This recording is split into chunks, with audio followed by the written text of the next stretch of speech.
Viva Tequila Seltzer, the #1 hard seltzer in the world and the official hard seltzer of Day Drinking with Dog. Ditch the malt, add tequila. Welcome back to Day Drinking with Dog. I have a very special guest today, Steve Phillips from his home studio, right, in Connecticut? It is, yep. Home studio in Connecticut. Glad to be on talking some baseball. Thanks, my friend. Appreciate you. I know you guys are crazy right now. The playoffs starting tomorrow. We'll get to that in a minute. But it's got to be kind of nutty for you this time of year, huh? It is, yeah. It's a busy time. I mean, it's fun, though. I mean, listen, this is, you play 162 games to get to this point, to get to the playoffs, and, to really get there. I understand what it takes to put a team together and what it takes for things to go right in a way to get you to the postseason in October baseball. And so, there's some good fortune, some good luck, some good health all factoring in. And now it's going to be some great baseball to be able to cover here over the month of October. Yes. Unfortunately, this area has 0 teams in it, unless you're a Philly fan. I guess that's the closest one we can get. It's unfortunate, yeah. Right? I mean, the New York teams collapsed this year. And Boston, I think Boston sort of played the way I thought they would. It seems like, the only ones who didn't really know that they weren't going to be a playoff team was the Red Sox themselves, or the front office, or really ownership. Because I didn't see them as a real competitor anyways. But, they made the general manager or the baseball president of operations pay the price for their struggles this year. Yeah, sure did. Let's stick with the Red Sox for a second and the sad news of Tim Wakefield passing yesterday. He was, I'm a Red Sox fan, so just so you know. And he was one of my favorites, probably my top 5, 10 favorite players, persons. He was always willing to sign the autographs and talk to the fans. And did you ever run cross paths with Tim over the years? Oh, yeah, for sure. Yeah, for sure. Back even when he was with the Pirates before going over to the Red Sox. And, when he first came up, he had the great rookie season. I think he was rookie of the year, right? Yeah. Yeah, and then, his second year was bad. They ended up releasing him, and the Red Sox signed him right away. And then 200 wins later, we're talking about an extraordinary career. But, for Tim Wakefield, I mean, it's not only what he did on the field, which was, the knuckleball that, he learned from his dad when they were playing catch. His kids, he's a kid growing up. His dad taught him. And he was drafted as a first baseman, slugger.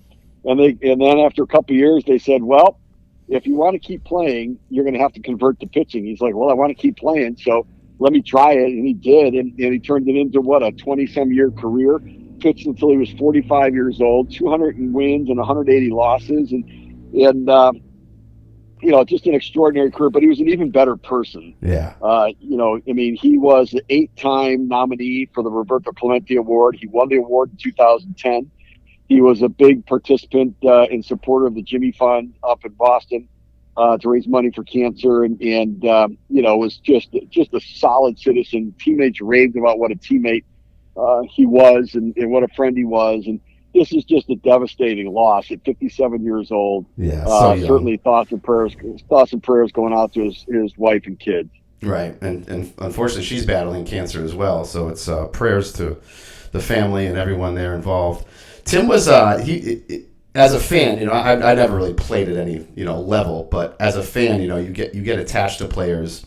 And the funny thing about Wakefield, and I think it's just strictly because of the knuckleball, I never had highs and lows with him as a fan. I was always like, you know what? If he gets crushed, what are you going to do? I mean, it's not like he's pitching bad. You don't know where the pitch is going to go. So whenever he took the mound, I'm like, I think he's either going to shut him down or he's going to get blown out. And so I never really got mad at if a Clemens, let's say, had a bad outing. Like, what the heck? We were paying you all this money. You got what you got with Tim, and it kept him around for a long time. Yeah, I think that he always seemed to keep in the game. He never would completely shut teams down, but he also would rarely have clunkers. And the knuckleball taught you that you might have some ups and downs. He was never going to get hurt from a GM perspective. The idea of a guy staying healthy, taking the ball not only every 5th day, but you could use him in relief. You could use him at any time. He's giving you 7 innings minimum.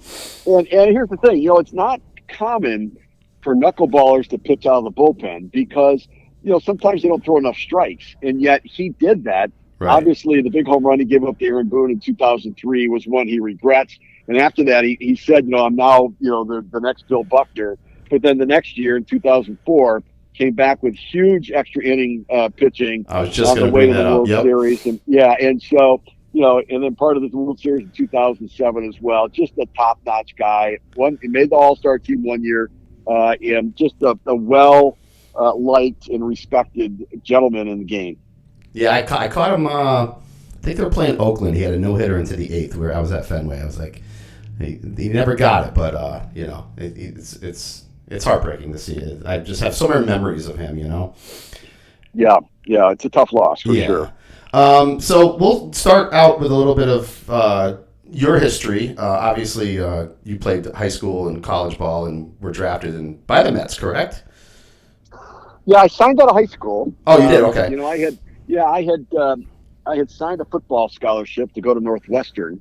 Oh, wow. And then got drafted my senior year out of high school by the Mets in the 5th round.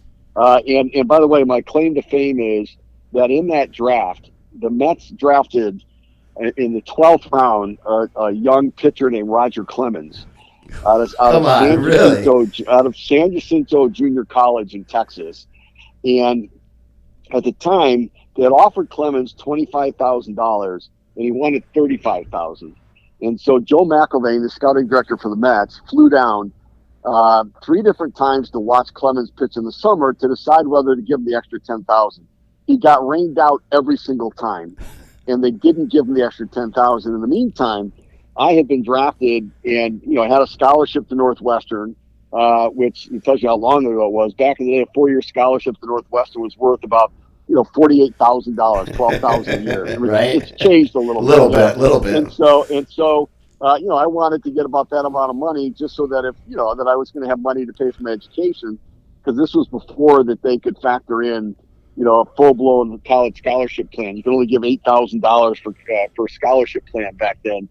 And so they had gotten the $25,000 with me, and then an additional $7,500 with an incentive bonus plan, and another $8,000 for college. And I wanted more money, and at least another $10,000. And so, the money that should have gone to Clemens went to me, and that's another reason that Mets fans can hold something against me.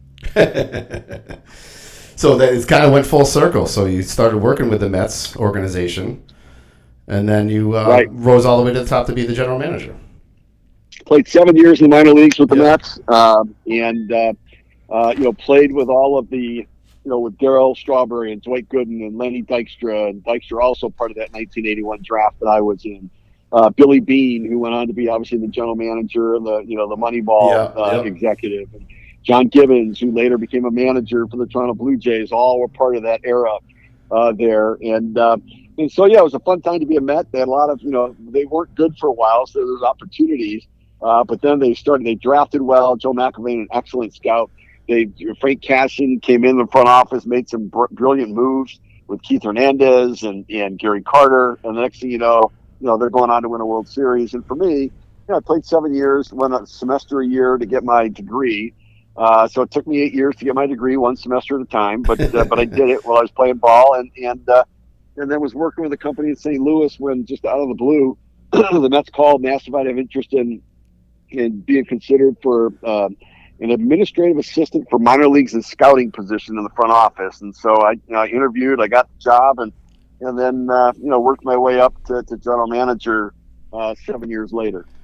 Yeah, so I was looking at your record as general. Now, I remember you back, obviously being a Red Sox fan, but I follow baseball a lot, and I feel like you were one of the first, I could be completely wrong, but one of the first GMs that kind of was really in, maybe it was just the TV was evolving a little bit back then, but I always seemed to see you on TV a lot more than I grew up with Lou Gorman, with the Red Sox, and he was maybe on every Sunday for a half hour talking about it's just so much more access now to everyone in the organization. And I not because you're on my show, but I always liked you. I'm like, you know what?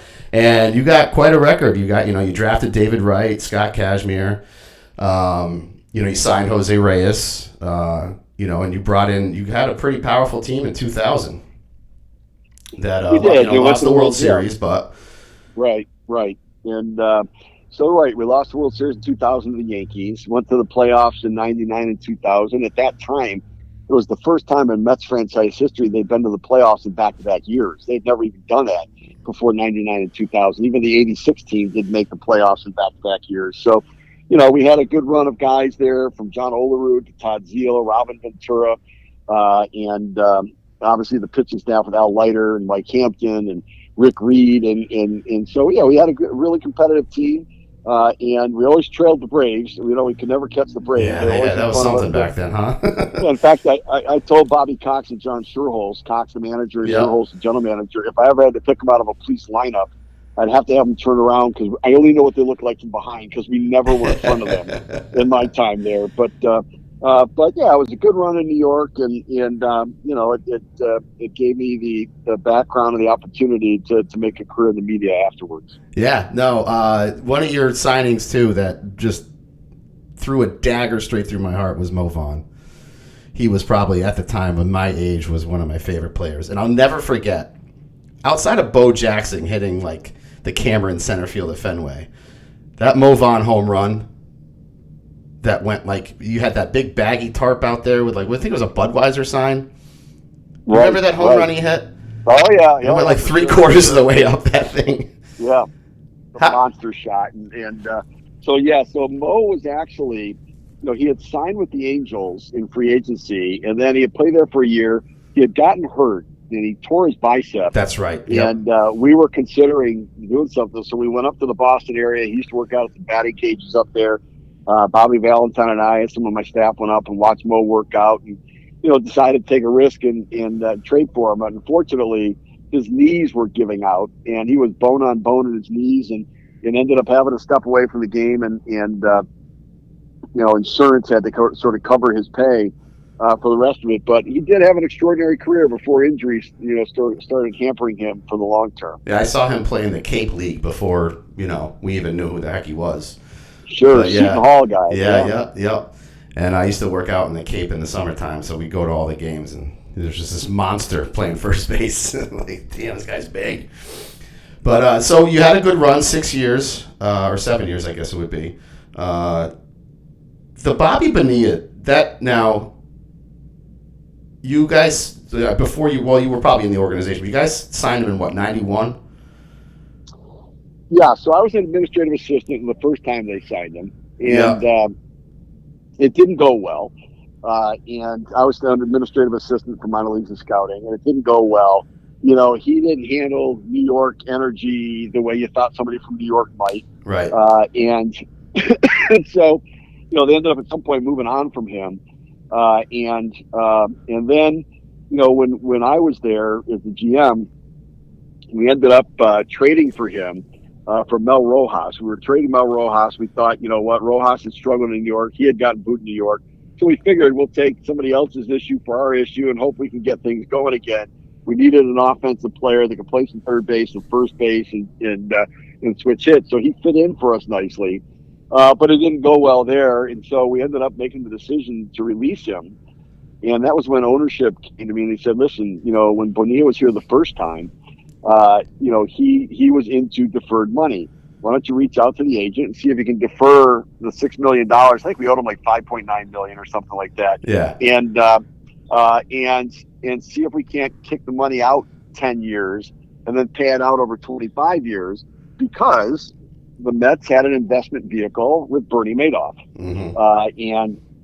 And so, when we talked to the agent was like, sure, we'll do that again. They had done it before. In fact, they're still getting payments from the first time he was a Met when they deferred money as well. Oh, really? And so, yeah, he was still getting money, I think, through 2025 on that deal. But, so the idea that, people get worked up, like, oh, you gave him the deal. I'm like, it was the Bernie Madoff investment vehicle. And the way the Mets looked at the accounting department crunched numbers, and their belief was they had a chance to make a ton of money on his money, even while still paying him out 8%, deferred 10 years, paid out over 25 years. They still had a belief that they were going to make millions of dollars on his $6 million because they were kicking it out for so long. Again, with the hope that Madoff would continue to be such a tremendous investment vehicle. And it's also the reason why I know that Mets ownership had no idea what Bernie Madoff was doing, because because they said to me, have the accounting department crunch numbers that if the Madoff fund makes this kind of money or that kind of money or that kind of money, what's our payout and what's our benefit over time, and what kind of return. So like they just like we need to crunch numbers on it. We don't know what we're getting. Right. And so, but yeah, it was. I mean, that's an ugly story for sure. For the Mets, and one I don't mind telling because I don't feel any shame about it. I don't think I should. Right? No. Honestly, it's such a cool story. I'm kind of glad to be part of it, but it it was all about Bernie Madoff and Right. and that they were investing money with Madoff at the time. Right. And did that eventually force them to sell? No, they weathered that storm. They did. Okay. They weathered that storm. Yeah, they weathered it and got through it okay. I mean, they lost a ton of money, and then they had to pay back money too, so that many of the participants in the fund could at least try to get principal back in return. And so, yeah, they were in a tough spot with what they had to do there, and it was devastating because of the relationship, that the Wilpons had with the Madoffs. They were all friendly and vacationed together and had Right. no idea what was going on. And so you can think about if it's somebody that you really care about and they're very good friends with you, and you get bamboozled like that, you can understand why it would be very painful. But no, I think they weathered that okay and got through it. But I think they ended up selling, at a point where, when you think about, succession plans and those sorts of things, the estate taxes that happen when there's anything. And so I think when Fred was getting a little bit older, they just decided to go ahead and sell. Yeah. Now, obviously, Cohen buys it. And actually, before we get into that, that Bonilla deal is actually quite common in the league now. I know, like, Devers' new deal has something attached to that. He gets paid to, like, 2030 something, 38 or 40. So it wasn't like everyone thinks when it's Bobby Bonilla Day, he's the only guy that ever got a deal like this. Oh, no. The Right. deferred comp thing is fairly common. Now, the interest rate and such was, back done when the interest rates were a little bit better. Even with Mo Vaughn, we deferred some money with Mo Vaughn when we made the trade for him, again, with the idea of they would invest it in the Madoff fund and make money on his money while it was pushed out some period of time. And so, it's creative accounting in many ways. They didn't really know how creative the accounting was, though, with what Madoff was doing. Right. Now, I was listening to you talk with Russo back in March, Mad Dog, and you made a funny comment. You were basically like, if you were working for the Mets now, because I think they had just signed Correa. Obviously, that deal fell through, and you guys were chatting. And Russo said, you can't buy a championship, but you can buy playoffs. But I mean, I guess you can't do that either, huh? I mean, $500 million payroll, and where do the Mets stand right now? I know they just got rid of Showalter.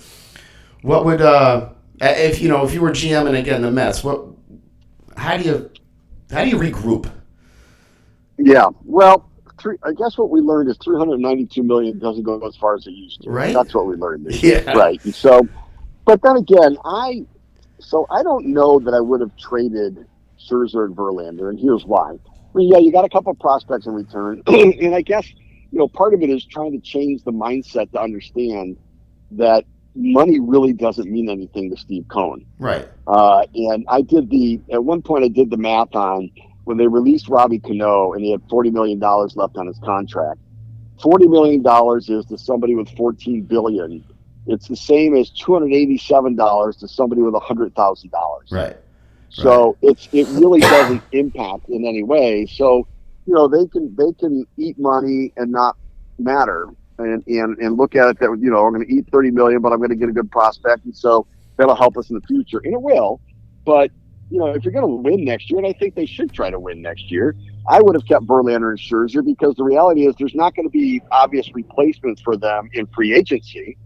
Now even young guys who are going to be anywhere close to that.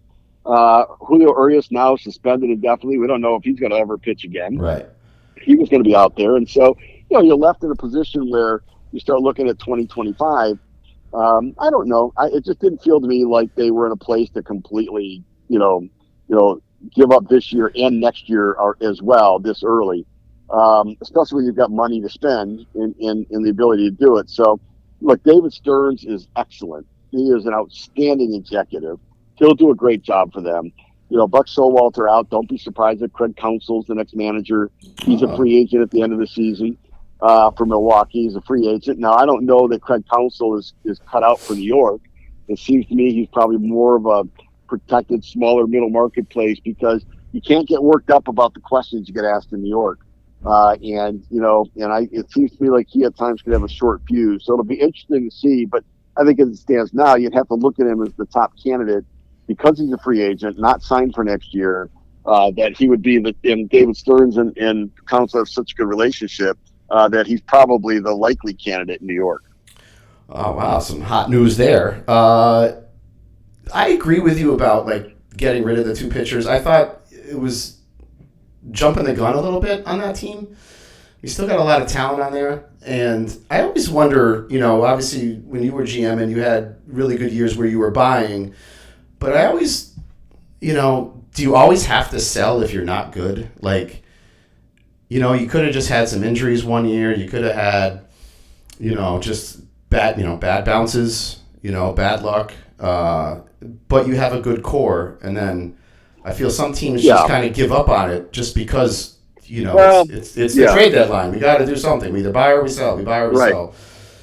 Yeah. So I think the Mets looked at it and thought they should cut their losses on Verlander and Scherzer because of their age, because they didn't trade Nimmo and some of the other players that they had signed. And yet I think they're going to have to make a decision on Pete Alonso now too, as to what he's going to be for them, because, if they don't get a deal done, then you probably have to trade him this winter. And you're already a team that doesn't score enough runs, and he's your best offensive player. So they're going to have a complete retooling they're going to have to do if they're going to be competitive in the next couple of years if they don't sign Pete Alonso. Right.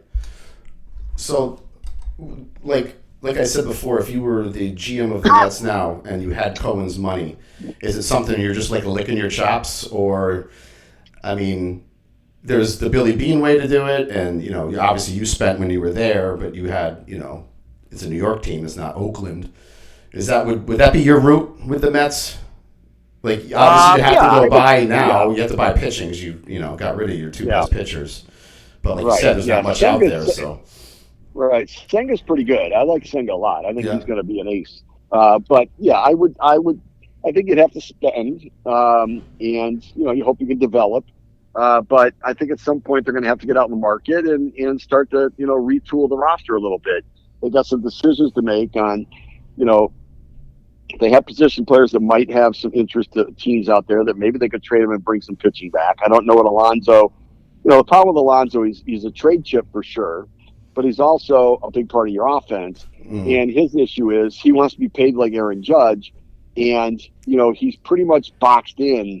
You know how in the NFL running backs get locked in? This is what they're worth. Yep. This is what the market says. You may think you're worth more than that, but this is what the market says, and you're sort of boxed in on it. Well, when Matt Olson and Freddie Freeman and Paul Goldschmidt are all paid in a certain range, for Pete Alonso, it's really hard to separate himself from the first base market and say that he's more like Aaron Judge. Now, I get he's in New York and he thinks he's a leader in that, but I think he's got to have to come to understand that I can't imagine the free agent market's going to. Maybe somebody will pay him $360 million. Maybe. He's hit more home runs than anybody going back to 2018. But bats 220. Yeah, but I think that there's a number that makes sense that's much closer to where the first basemen are than where Aaron Judge is. Yeah. Well, I think Stearns did say today that he wanted to keep him and build around him. I think I read that this morning. Yeah. So right. I hope he stays. I think he's a good Met. I think he gets it. He gets the city. A little bit of a showboater, which people like. So he's hitting 40-something home runs a year. So kind of hard to lose that in your lineup. Yeah. No, and he cares, and he he wants to play for New York fans, and he's been generous with charitable things in the city, and so he's listen. He's the least of their problems, right. With what they have moving forward. The only issue is they got to try to sign him and keep him in uniform. Yeah. All right. Well, let's move on to the other team in New York, the Yankees. So the Red Sox and the Mets have kind of blown up their front offices. What do you think the Yanks do? Do they stick with this same combo again, or does at least one of them go? No, I think they keep both of them. Yeah, I do. Brian Cashman's doing the right to keep being there. 26 years. He's never been under 500. Made the playoff 20 times in the 26 years or something like that. I mean, and I guess the way to look at it is, if you go out and if you say, okay, we're going to let him go, and you're going to interview somebody, and somebody is, you can say, the next guy is going to get to the playoffs in 20 of 26 years. He's going to get to the World Series and win 3 or 4 times. You've never been under 500 ever in any of the years that he's been general manager. Would you take that guy? And the answer is yes. Well, then you can't let the guy go that you have who just did that. Right. And so I think Cashman stays. I think Boone stays too. I think that they're connected, and I don't think they had a managerial problem this year. They had a roster issue. They had health issues. They got old. The new rules exposed their unathletic older players that don't have range. It's easy when you could shift. You could hide lack of range. You could hide DJ LeMahieu's range and Rizzo's range because you had 3 guys on the right side of second base. When the rules change, you can't do the shift anymore. Range becomes a factor, and it gets exposed a little bit. And stolen bases are part of the game now, and extra bases taken and that. And so, they got caught with signing guys to long-term deals under the old rules, and now with the new rules, they're not as athletic as the other teams out there. So it's going to take a little time. They're going to have to get aggressive and creative, but I think Brian Cashman will be open to doing that. And they don't have the pockets they used to have, obviously, with George passing, but they're always they'll be in the market, I'm sure. And let's shift to Shohei. I was going to pose you this question: Yanks, Sox, Mets as one team, or the Dodgers? Who gets Shohei? Or is there a Dodgers? Dodgers. Yeah. Is that it? You think that's no mystery team comes in? Giants. Yeah, Giants could absolutely be in. The Giants, threw $360 million at Judge last year and would have kept going. Right. So I think that they would be in on Ohtani. The difficulty is going to be, what's the structure of a contract with a guy who's a two-way player that is going to want $500 million, but you don't know what he's going to be as a pitcher right now. Right. And he's not a $500 million hitter. He's a good hitter, really good hitter, but right.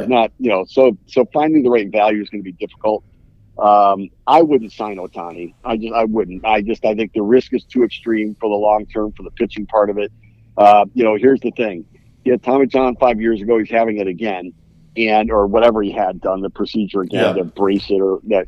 But he was also the most protected pitcher as a starter in baseball. He had a 6-man rotation. They gave him days off. He dictated when he would pitch. And so if that didn't keep him healthy, then what will? And, his body was making it really clear this year, even before the elbow broke down, that it was rejecting the organ of being a two-way player. He was cramping up. He had the game in Detroit where he threw the complete game, and then they put him in the lineup the next race. They stuck him a double. He had 2 home runs and came out with an oblique strain. Right. And he kept cramping up everywhere. His hands were cramping. His side was cramping. His legs were cramping. And so, and I think that's his body saying, I can't keep doing this. And it's remarkable what he has been doing. So I just wouldn't be in on it. I think the risk is too extreme. He doesn't fit the Yankees because the Yankees have Stanton, and Stanton has to DH. He can't really play regularly in the field. Right. So that kind of bottles them up a little bit. The Red Sox could certainly make a play on it, and I think he'd fit in nicely up there. And Yoshida was really good for them this year. But it sure seems like the West Coast seems to be a preference, and the Dodgers seem to be the most obvious location. Giants up there, maybe Seattle as well. But I think he stays on the West Coast. Yeah, I agree. Definitely stays out there. Is the Angels even in the picture? I can't imagine.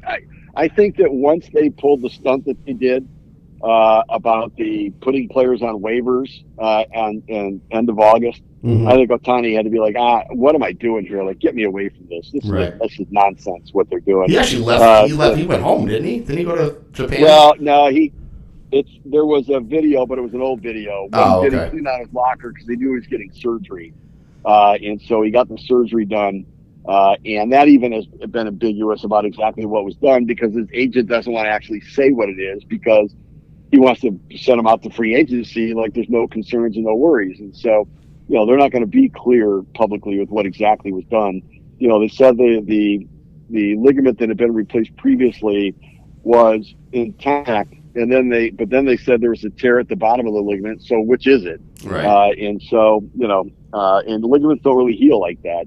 They can fill it with scar tissue, but that's not the same elasticity as the ligament is, and it's likely to tear again and maybe even worse. And so, I don't know. Somebody will give him the money. I think it's probably going to be the Dodgers. I don't think the Angels have any chance of bringing him back. Yeah. So what I find fascinating is he's going to have the surgery. Did he have the surgery yet? I'm sorry. Yes. Yeah. He had so surgery.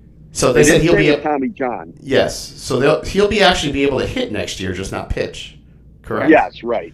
Yeah. I just find that it's he swings violently. I mean, I guess it's just a different motion. Different. Yeah. Like Bryce Harper came back. 180 days. And this past year, and DH'd, and now working his way back into throwing, playing some first base and a little bit of outfield. But yeah. So Ohtani will take an entire year of not pitching in 2024. Come back and be a pitcher in 2025. And I suspect any contract he gets has opt-out clauses so that if he does prove that he's healthy pitching, that he can go back to free agency and get the payday for the two-way player. Right. But I think you're right. I mean, I'm a Red Sox fan. I would love to see him, but I got to agree with you. It's so risky, and then if he just never pitches again, you're going to give a guy $500 million just to DH. That's right. Yeah, he can't. Yeah, can't do that. All right, well, that brings us to the Sox. So obviously they had the big moves. They got rid of Bloom. I've been hearing they've been trying to bump Cora upstairs, but Cora doesn't want to go up yet, so he wants to manage still. Where do they go? Actually, one thing with your GM experience, I feel I'm not really high in Red Sox ownership. I think they just having the team in contention until September, so they sell out, and I just don't think they, it's comical for me to say because they won 4 World Series under that group, but I just feel like they got their hands in so much other stuff, soccer teams, hockey teams. They're trying to get a team in Vegas in basketball. I just feel, I don't know. I feel like we're left out as Red Sox fans. I know they re-signed Devers. Xander Bogaerts leaving doesn't look like the worst move in the world for the money he got. But Bloom hitched his wagon to, Marcelo Meyer and his draft picks, but, these kids are still probably another year away. Cassius actually looked pretty well this year in the second half, but what's your state of the Sox right now? Yeah, so they've got pieces that are part of a winning team. Mm-hmm. I like Brian Bayo a lot. Yes, he's good. But the pitching this year was, at one point, Alex Cora had 2 starting pitchers, and they had to piece everything else together. You're not going to win like that, right? In the American League East. Tampa Bay battled, but they actually did it structurally. They did it in Boston because of injuries to everybody. When Whitlock went down, and Houck went down, and Sale wasn't right. So, they've got to get some stability, and they get off underneath the Sale contract. They've got to get some stability in the rotation again. They scored more runs than I thought they would. And, Yoshida looks like a solid player. He's more of a DH than he is anything else. Right. He does not run well. He does not defend well. But I do like Verdugo. Cassius is Tristan Cassius, I think, is the real deal. He's going to keep getting better. But, there are a number of pieces away. But they have some guys that are legitimate players for them. And so, and I think that Alex is really good at working matchups. He just got undermanned this year. I don't know, how to assign the moves that are made to the GM in Boston. I don't know, what he has the flexibility to do financially, what he doesn't. When we don't know that behind the scenes, was it Hein Bloom saying, no, let's not spend here, let's save money here, let's do that, or was he being told you can't spend on these guys? And so we don't really know that. Yeah, well, that was kind of my question as well. Working for the Wilpons, were there moments that you're actually taking heat from the media, but behind the scenes you're like, it's really not me, Well, every general manager does that, right? Yeah. The number of times you protect ownership, it's at every turn, every day, just about you're answering a question. Yeah. That and to where I remember Art Howe and I had a conversation. Art was one of my managers replacing Bobby Valentine, and when he got let go, I was gone by then. But he and I spoke on the phone. He goes, if people only knew what actually went on behind the scenes here, they would not believe it. They would. Right. It is absurd, some of the stuff that happens. and you can't talk about it. Right. You just, you don't explain it in a certain way, and you protect owners because it's their team. And, you understand that at some point you're going to take a hit for something that you didn't have anything to do with, that you're just executing what people above you told you to do. All right. I remember, so, there was the winter, the Red Sox did like this winter thing. It was actually at the MGM Grand in Springfield last winter, like a fan fest or something. And I don't know if you remember this, but they like booed Chaim Bloom and Sam Kennedy. And Bloom gets fired. I mean, literally everyone's crushing Bloom. He had I don't know if he botched the Betts trade, but he definitely didn't get enough in return. Right. Signings here. The Chris Sale, like after he got fired, it came out that he could have actually traded Chris Sale away, and he chose not to. We would love to get out from under that contract. But then when he got fired, I saw you. You were at the MLB Network. You guys were talking about it, and I was like, now all these like Bloom lovers came out of nowhere. Like, it wasn't. I was just like, he did this, he did that, and I'm like, well, what a thankless job sometimes. No one likes you till you're gone. Right. Oh, it's so true. Yeah. I mean, Mets fans like you a lot more now than I was general manager. Right. But you're right. And part of it is that you get a different perspective when you're in it. You don't understand. And then when you're further away, people remember more about the good things in the playoff years than the non-playoff years. But it's just the nature of the job. It's that way everywhere. Right. And I always thought the Mets job was the toughest in all the sports because you're in the same town as the Yankees, at least when I was there. Right. George Steinbrenner was owning it. And, there were the same expectations, yet not the same resources and not the same level of commitment to winning. George Steinbrenner, Brian Cashman would say, we'd say, what, do you have a budget? He goes, yeah, no, I don't have a budget. Right. We just go get what we need. And I'd be like, okay, here's my budget, and this is all I can spend, and this is what I have. And it just was a different mentality, but the same expectations. And so, and that's just the nature of the job. But having the Yankees across town with their history and tradition and success and resources really made it tough being the Mets general manager. Right. And of course, you're there during the dynasty, so you're seeing them win Right. 3 straight. And what's funny is Right. they started spending in like 2000, I think 2001ish. The Giambis and all that, and Right. they've won one since. It's just Yep. you got to build the farm system and draft well, and obviously trades and everything else. And I think free agency should be at the forefront, but at the same time, it shouldn't. I wouldn't build a team just strictly through free agency. Well, you need the blend of youth and experience. Yeah. You need athleticism even more today than you used to because of the rule changes and banning the shift, and you can't hide players defensively anymore. And what happened to the Yankees happened to me a little bit with the Mets, in that you get locked in on older players with long-term contracts. You can't get out. It happened to the Phillies when they had Ryan Howard and Utley and those guys at the end of their career. Happened to the Tigers when they had, Miguel Cabrera was just, part of that.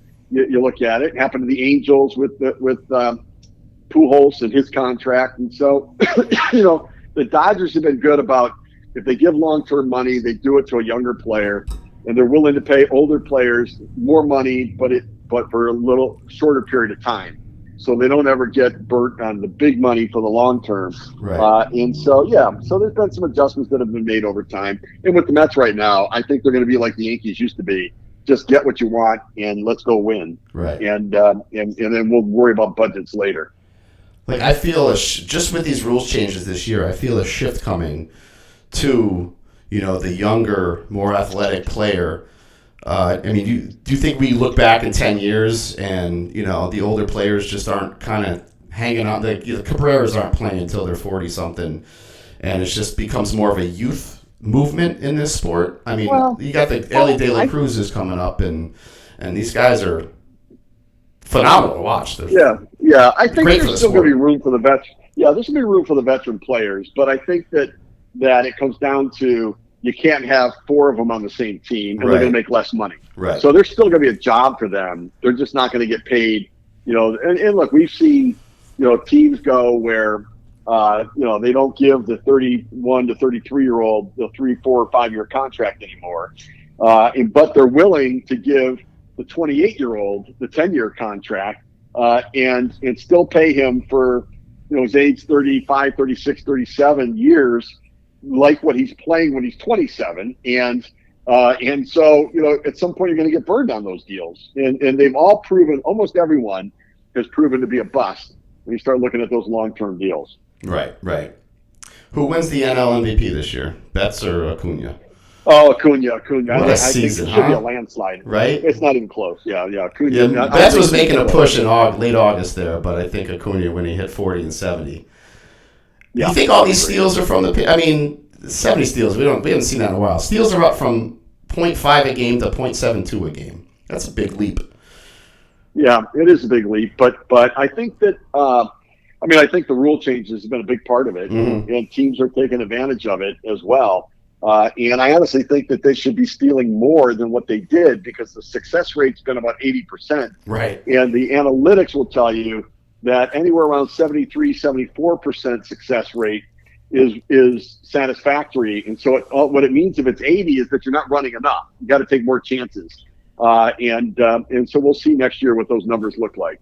All right. I'm excited for the playoffs. They start tomorrow. We won't go through every matchup. It's impossible to predict this stuff. Playoff baseball can get real wacky sometimes. But we do have some good matchups. Rangers, Rays, Toronto, Minnesota. Does Minnesota get over the Schneid? What, they got some long losing streak in the playoffs, don't they? Yeah, they've lost 18 straight playoff games. That's almost like mathematically 13 impossible. 13 of them to the Yankees. Yeah, true. Yeah. Maybe they'll squeeze a win out in the next 3 days. Brewers, D-backs, Marlins, Phillies. Instead of going through all these, obviously Houston, Baltimore, and then the Braves and the Dodgers, those 4 teams got the bye. I favor Houston just because of the experience, and I don't know how they came back and won that division. But who do you got? And the Braves, obviously. But. So I've got Braves and Blue Jays. That was my preseason pick. Oh, I'm gotta stick with that then. Yeah, you got it. And so I look at it and think that Toronto has not really gotten hot yet this year. They would start and stop, and they've got so much talent. They've got the second best starting pitching ERA in the American League. They've got the second best pitching overall on the season. They've got swing and miss stuff in the rotation and the bullpen. They're a really good defensive team. They just need their offense to get hot. Vlad Jr. and Bichette and Springer, and so. Yeah, I think it's going to be interesting, and I think they're being the 6th seed helped them because they played Minnesota, which I think is a better draw than having to play Tampa. Yep. And then they have to play Houston, and so Houston's going to be tough because their lineup is so deep that if not Toronto, I think Houston is the other team that will go to the World Series if not Toronto, and I think that matchup in the AL. DS will probably be the one that represents the American League in the World Series. Were you surprised by Baltimore this year? I was. I just didn't think they had the pitching to do what they did. But the young position players are great, and they proved me wrong. I mean, they've really been terrific. And Kyle Bradish has turned into an ace, and Grayson Rodriguez looks like an ace. And so, they've been a pleasant surprise this year. And they still got some guys waiting to get up, too. They're going to be a team around for a while. As a Red Sox fan, it doesn't look good in that division. It's a strong division, that's for sure. The Red Sox finished last, and they were only 6 games under. So it's going to be a fight to get through there. I think it's going to be a Houston Braves matchup. I will root for the Braves, but I think Houston's going to win it. I guess that's Yeah, Houston. Listen, that's the Braves are a really good team. I worry about their starting pitching a little bit with the health. Kyle Wright hasn't been right all year. Fried's got the blister. Kelly Morton's got some issues going. So, a little bit worried about their starting pitching, but they've got a really good bullpen, tremendous offense. And they've got the experience factor there, too. So I do think Atlanta gets there. I think Milwaukee could beat both Atlanta and the Dodgers. I think their starting pitching, they could be a sleeper in the National League. I think the American League is either Houston or Baltimore or Toronto. that ends up getting there. And the National League seems to me that it's Atlanta all the way. Right. All right. Well, I'm going to let you run on this last question. The Red Sox are looking for a GM. You got any insider info on who they're looking for? And would you ever consider being a general manager again? Yeah, so I don't have any inside info. It'll be interesting to see whether they go with, Dave Dombrowski type, which was more of an old school baseball guy who was not opposed to analytics at all, or do they go with analytics driven again, like they did with Hein Bloom? And to me, I think the person should be a blend where you've got some experience with what your eyes tell you, but the numbers are certainly a tool that should not be disregarded. Right. So it's going to be interesting to see. I personally think that they're better served with somebody with some experience that's done it before, but not for me. I don't see myself in the mix for the. It's a lifestyle of 162 games, then the work starts, and it's not a lifestyle that I think is in my wheelhouse again. So we'll see, but I don't see me doing that. I'd rather be a GM for all 30 teams, talk about everybody, and at the end of the day, I don't have an owner or an owner's son calling me, give me a hard time about what's going on with their team. Right. All right. Well, if you ever take the Sox job, I won't be one of those nasty fans. I like it. Oh, good. I appreciate it. At least initially. Yeah, initially. Okay. Steve, I know you got to run. Thanks so much for the time. I look forward to watching you on MLB Network and on Sirius XM, listening to you in the car. Okay, you got it. Thanks so much for having me. I appreciate it. Anytime. Thanks, my friend. Bye-bye.